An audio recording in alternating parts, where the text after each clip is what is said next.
Shalom, la paix de notre Seigneur Jésus-Christ vous soit partagée. Je suis de retour une fois de plus pour pouvoir porter les conseils au ministre de la parole. Ici, c'est un conseil. Et dans les conseils, il y a aussi des versets bibliques. Nous, étant qu'hommes de Dieu, étant que ministres, étant qu'ambassadeurs plénipotentiaires, nous retournons souvent avec le verset biblique pour pouvoir donner l'efficacité de ce que nous allons parler. J'aimerais parler aux jeunes serviteurs. J'aimerais parler aux vieux serviteurs. J'aimerais parler aux anciens. J'aimerais parler à tout celui qui a reçu le don ministériel. J'aimerais parler à ceux qui ont aussi la grâce de prêcher la parole de Dieu. Nous prêchons dans des différentes plateformes digitales. Nous prêchons dans des réseaux sociaux comme Facebook, comme je le fais, les YouTube, comme je l'ai souvent fait, dans les TikTok, Instagram. C'est juste pour pouvoir véhiculer l'évangile de notre Seigneur Jésus-Christ. Alors j'aimerais laisser un petit conseil. Vous savez, celui qui a déjà perdu son père a la facilité de conseiller celui qui vient de perdre son père maintenant.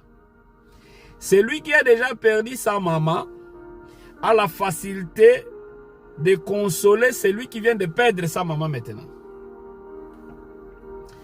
Celui qui a déjà connu quelque chose dans sa vie et la même chose que la personne est en train de connaître maintenant, il a la facilité de le conseiller.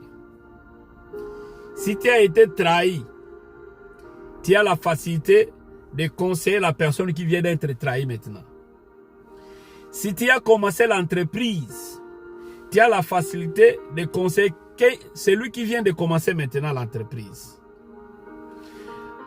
Alors le conseil que je vais porter, ça va à la rencontre au ministère. Quand on parle de ce qui concerne le ministère, nous avons le livre de Éphésiens, Éphésiens chapitre 4, verset 11. Verset 11 à 12. Je vais lire. Éphésiens chapitre 11. Le livre d'Éphésiens chapitre 11. Let us read. Hallelujah. Il dit, and he has appointed some with the grace to be apostle. He appointed some, and he has appointed some with grace to be apostles, and some with grace to be prophets, and some with grace to be evangelists, and some with grace to be pastors, and some with grace to be teachers. Le verset nous dit, il a choisi les uns comme les apôtres. Donc premièrement, il a choisi dans le ministère de la parole, il a choisi les uns comme l'apôtre, les apôtres. Il a choisi les autres comme les prophètes. Il a choisi comme des évangélistes. Il a choisi comme des pasteurs. Il a choisi comme des docteurs. Je ne parle pas des 5 dons ministériels ou je ne parle pas des dons ministériels. Mais je vais juste porter le conseil. Le conseil que je vais porter ici, c'est pour le ministre de la parole. Tout celui qui prêche la parole de Dieu. Vous prêchez dans des bus. Vous prêchez dans des trains. Vous prêchez dans des riels.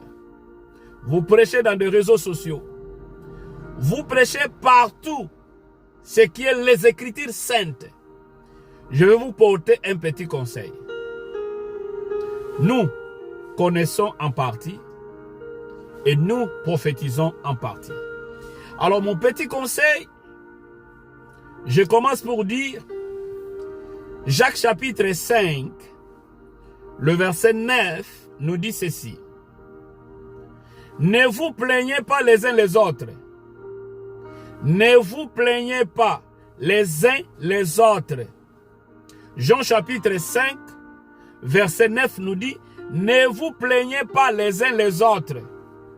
Ça c'est un conseil. Moi je donne un conseil. Je ne prêche pas, mais je donne un conseil.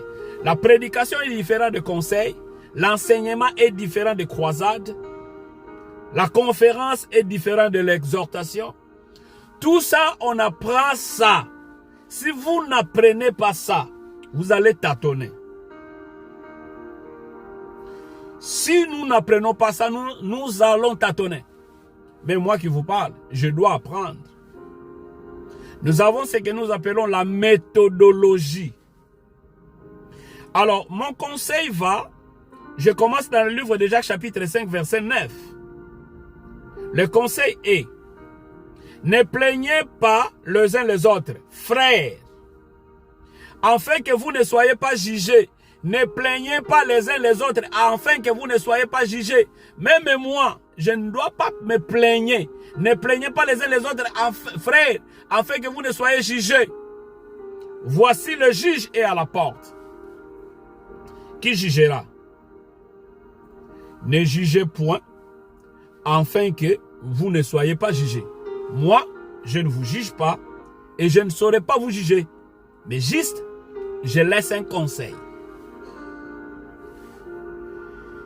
Et quel est le leçon que nous allons tirer dans le Jacques chapitre 9, Jacques chapitre 5, verset 9. Premier conseil, c'est ce qui concerne le plainte. Dans nos prédications, nous sommes plus plaintifs. Nous devons parler plus de Jésus-Christ.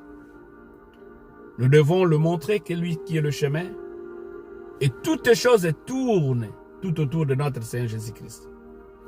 Peu importe nos dénominations, peu importe la grâce, peu importe de doctrine, de dogme. C'est que nous prêchons. Un siècle passé, il y a des gens qui l'ont déjà prêché. Ne pensez pas ce que je peux prêcher aujourd'hui. C'est moi qui l'ai commencé. Prévenez la Bible. Il y a des auteurs qui l'ont écrit de hébreu, grec, pour traduire dans la facilité de langue que nous pouvons avoir l'accès. Conseil que je vais ici passer, si vous n'avez jamais bâti un ministère, premier conseil, si vous n'avez jamais bâti un ministère ou une église, si vous n'avez jamais bâti un ministère ou implanté une église, ne critiquez jamais ceux qui bâtissent le ministère avec des larmes. Je reprends. Si vous n'avez jamais, je reprends le conseil. Si vous n'avez jamais bâti un ministère, si vous n'avez jamais bâti un ministère, si vous n'avez jamais implanté une église, ne critiquez pas ceux qui bâtissent avec de larmes. Cela n'a jamais été facile. J'avance ici de dire, si un jour j'ai critiqué X ou Y, parce que je ne savais pas. Mais le jour où je me suis emprunté dans le même chemin, et c'est le jour où j'avais compris. Si vous n'avez jamais bâti un ministère, ou vous n'avez jamais implanté une église, ne critiquez jamais ceux qui bâtissent avec des larmes. J'avance. Si vous avez fait 3 ans, 4 ans, dans votre ministère, et que vous semblez réussir dans tous les domaines, n'essayez pas de critiquer ceux qui ont fait 10 ans, 15 ans, avec de faibles résultats. Vous ne savez pas ceux qui sont en train de passer. Si vous avez fait 2 ans, 3 ans, 4 ans, 5 ans, 6 ans, et que vous avez réussi avec le succès dans le ministère que vous avez bâti, ou l'église que vous avez implantée, alors ne critiquez pas ceux qui font 10 ans, 15 ans. Ce qui compte, c'est la durée. Ce qui compte, c'est la stabilité. Ce qui compte, c'est la présence de Dieu. Ne critiquez pas. Et autre chose, c'est facile de critiquer le ministère des autres. C'est facile. Si moi j'ai cet orgueil et l'audace de critiquer X ou Y, c'est facile. Mais nous devons être humbles. Il est facile de critiquer les autres, mais c'est parfois très difficile de voir quel prix ils sont en train de payer pour arriver là où ils sont aujourd'hui.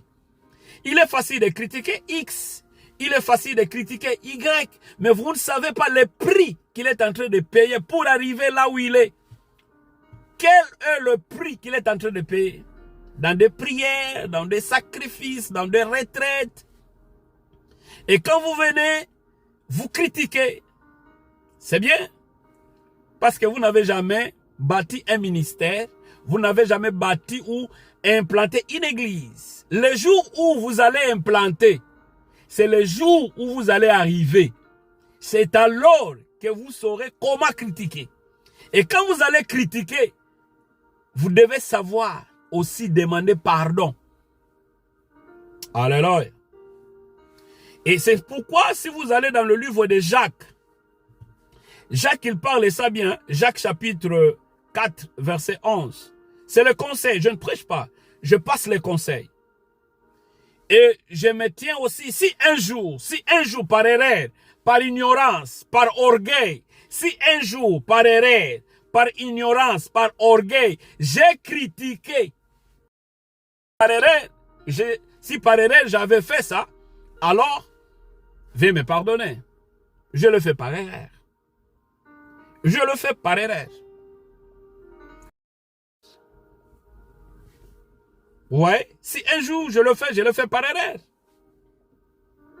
Mais le jour où j'ai compris, j'ai dit, oh non, je dois revenir.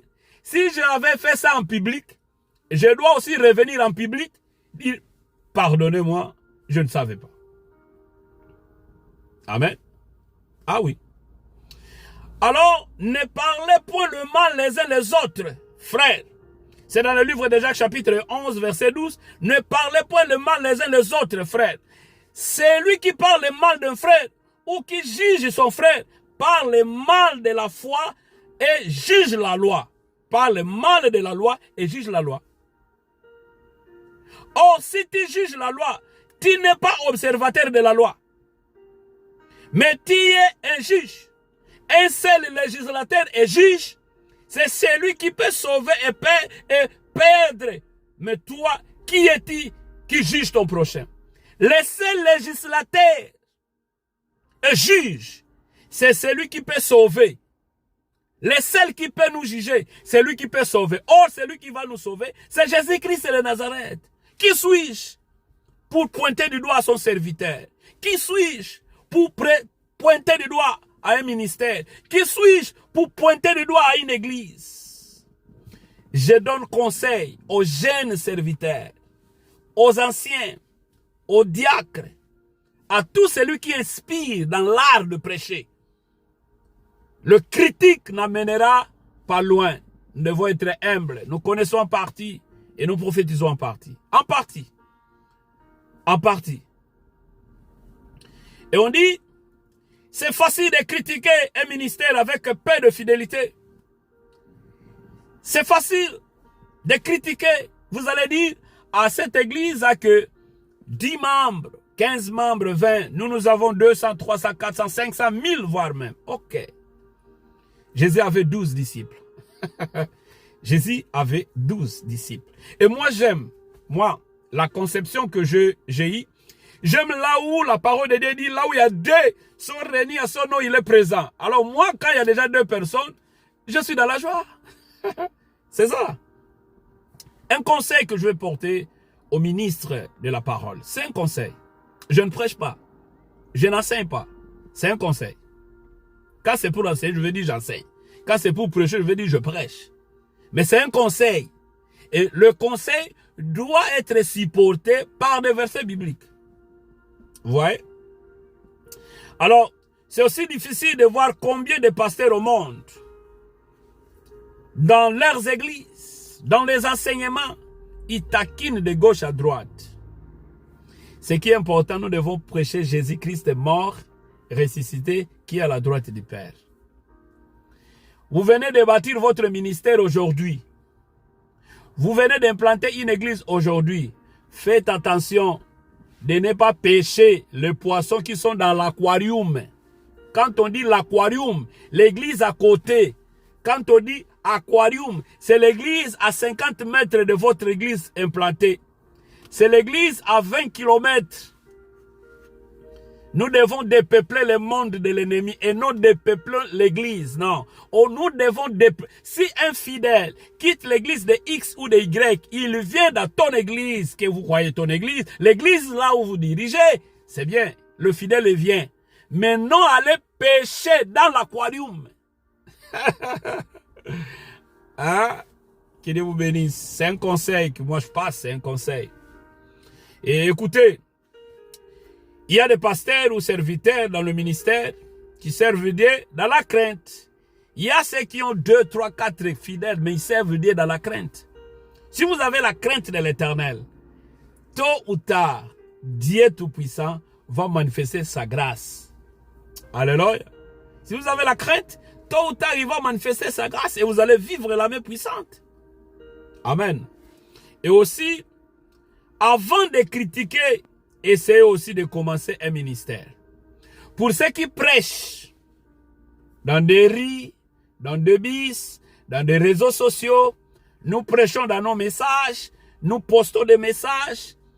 C'est bien.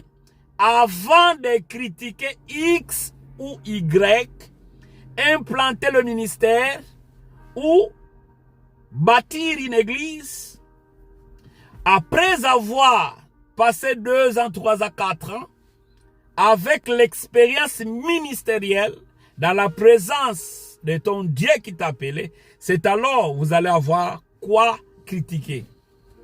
Parce que vous êtes dans l'expérience.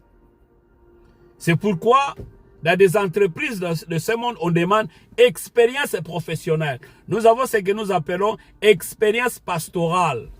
Quand on dit expérience pastorale, c'est différent de Ephésiens chapitre 4, verset 11. Il a donné les apôtres, les prophètes, les évangélistes, le pasteur, le docteur. Oui, tous, ils sont dans les fonctions pastorales. Les fonctions pastorales. Parce qu'il y a des ouvriers. Fonction pastorale. Ils ont le don ministériel.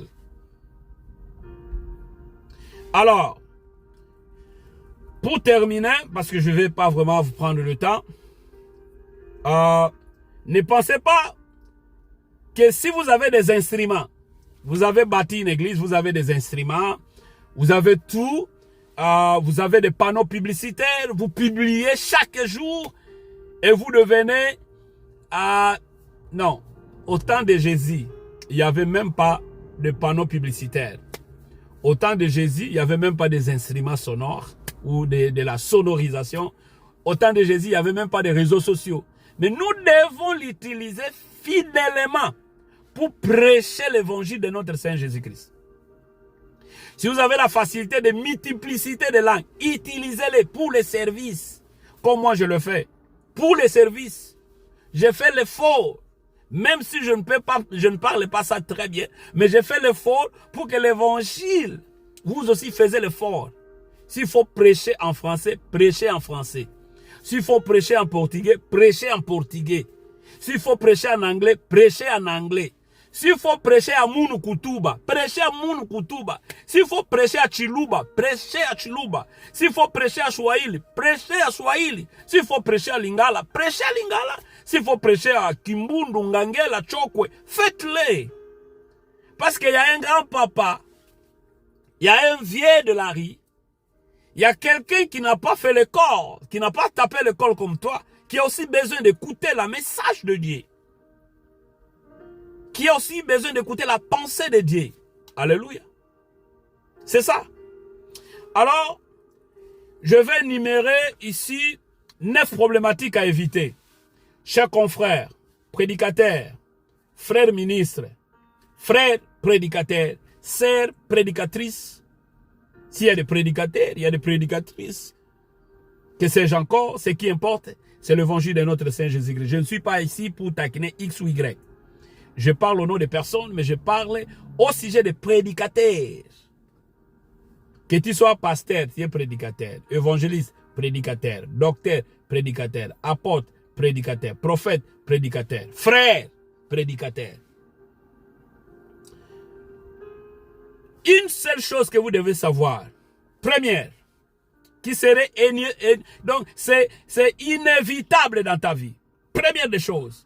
Quand vous allez bâtir un ministère ou quand vous allez implanter une église, première des choses qui sera inévitable dans ta vie, première des choses, tu serais abandonné par les gens qui ont juré de ne jamais te quitter.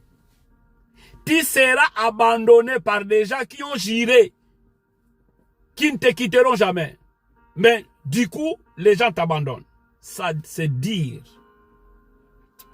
Deuxième chose, inévitable, quand tu vas implanter ou bâtir le ministère ou implanter l'église, deuxième des choses, inévitable, tu seras trahi parfois par les gens que vous avez aidés. Tu seras trahi par les gens que vous avez aidés.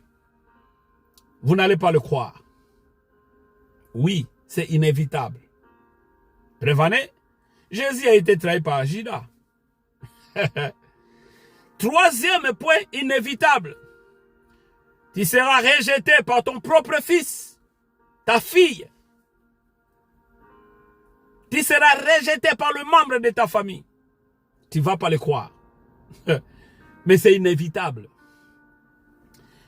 Quatrième des choses, tu trouveras les gens que tu as commencé ensemble avec eux qui vont quitter le ministère, qui vont quitter l'église, qui vont t'abandonner à la merci de tout. Tu vas passer la nuit à la belle étoile. et cinquième des choses, tu verseras des larmes.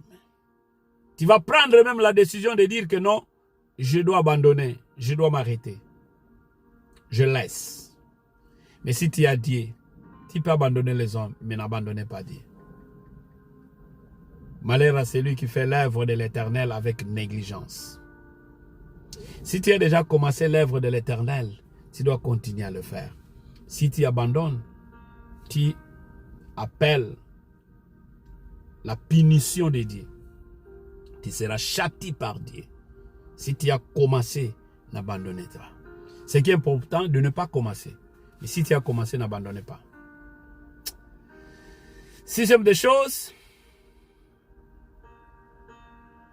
certains de tes fils dans le ministère vont croire qu'ils sont plus sages que toi. Ils ont plus la connaissance que toi. Ils sont plus spirituels que toi. N'abandonnez pas, c'est inévitable. Vous savez, dans l'art de prêcher, nous avons plusieurs matériels didactiques que nous devons utiliser. Premier matériel didactique que nous devons utiliser dans l'art de prêcher, c'est la Bible. Quand vous avez votre Bible, vous devez apprendre de lire le verset biblique et comprendre, premièrement, la lecture et la compréhension. Et pour que la lecture et la compréhension soient bonnes, vous devez avoir d'autres livres de concordance. Vous devez avoir l'encyclopédie. Vous devez avoir le dictionnaire. Vous devez encore faire des recherches. Pour que pendant que vous allez faire les serments, et ce que vous allez faire sortir part à la rencontre, à la révélation que Dieu va déposer. Nous avons la Bible, nous avons des dictionnaires, nous avons les encyclopédies, et il y a aussi plusieurs moteurs de recherche que je ne sais pas énumérer pour ne pas faire la publicité. Je parlais de la Bible, je parlais de le dictionnaire, l'encyclopédie, concordance. Tout ça, ça va faciliter votre prédication. Imaginez qu'on vous donne les thèmes à développer. Prenons par exemple Les bons amis sont comme des taxis, au moment de la pluie, ils sont rares. Les bons amis sont comme des taxis, au moment de la pluie, ils sont rares. Premièrement, il faut savoir d'abord et numéroter qui est l'ami, qui est le bon ami, pourquoi ils sont rares. Et maintenant, vous allez faire l'introduction. Et dans l'introduction, il y a des parties introductives. Et vous allez développer ça. Ça pourrait même te donner un livre de 30 pages. Mais on vous a dit, on vous a parlé, les bons amis sont comme des taxis au moment de la pluie, ils sont rares. Si vous n'avez pas étudié, vous n'aurez pas la facilité de l'introduire et de développer et conclure. Ces 3 parties, c'est très important. Mais dans 3 parties, il y a la révélation de Dieu aussi. Pendant que vous allez prier, après la lecture, allez maintenant prier. Demandez maintenant l'aura de Dieu. Aura de Dieu. Amen. Nous ne devons pas être des suivistes. Nous ne devons pas être seulement des suivistes. Tout le monde est coach aujourd'hui. Tout le monde est motivateur aujourd'hui. Tout le monde est prédicateur aujourd'hui. Oui, tout le monde. C'est bien. Et j'encourage, j'encourage le prédicateur. 6e problème inévitable. Pendant que vous allez bâtir le ministère, vous allez implanter l'église, vous devez savoir, il y a des choses, il y a des gens dans ton ministère ou dans l'église qui vont influencer les autres. Dire, écoutez, notre dirigeant ne fait pas ça bien. Moi, je peux le faire. Il y aura des gens qui vont influencer, mais dans tout ça, c'est l'église. Vous devez savoir, vous ne servez pas les hommes, vous servez un Dieu qui vous a envoyé, le fidèle. Les fidèles sont là parce que vous avez annoncé la parole de Dieu. Et c'est la parole de Dieu qui va corriger, qui va réprimander, qui montrera le chemin.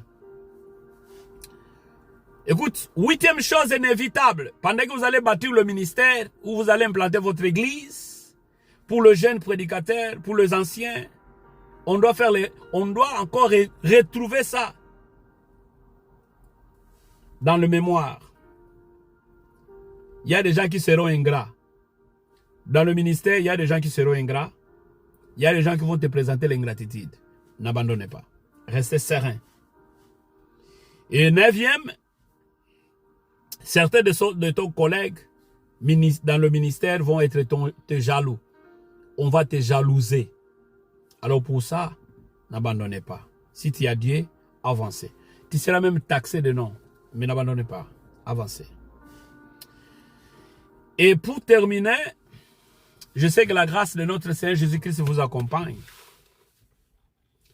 Vous êtes dans le ministère. Priez que Dieu puisse envoyer de fidèles. Priez que Dieu puisse envoyer des serviteurs fidèles. Priez que Dieu puisse vous protéger. Priez que Dieu puisse élargir l'œuvre. C'est possible.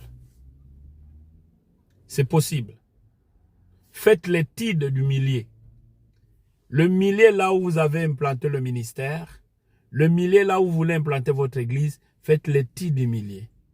Le comportement, le parler, l'entourage.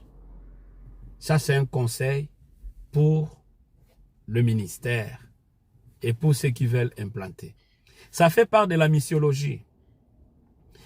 Vous devez comprendre la missiologie. La missiologie nous parle de l'étude du terrain. La missiologie nous parle de vous allez rencontrer aussi des ennemis. La missiologie nous parle de plusieurs choses. Ton entourage. La missiologie nous parle aussi de ton agenda. La missiologie nous parle de plusieurs choses. Si vous ne dominez pas la missiologie, vous allez avoir des problèmes sérieux. Et si là où vous voulez implanter le ministère, où vous voulez implanter, bâtir l'église, ça ne tient pas, cherchez à avancer là où vous serez à mesure de bâtir le ministère, d'implanter une église pour la gloire de notre Seigneur Jésus-Christ.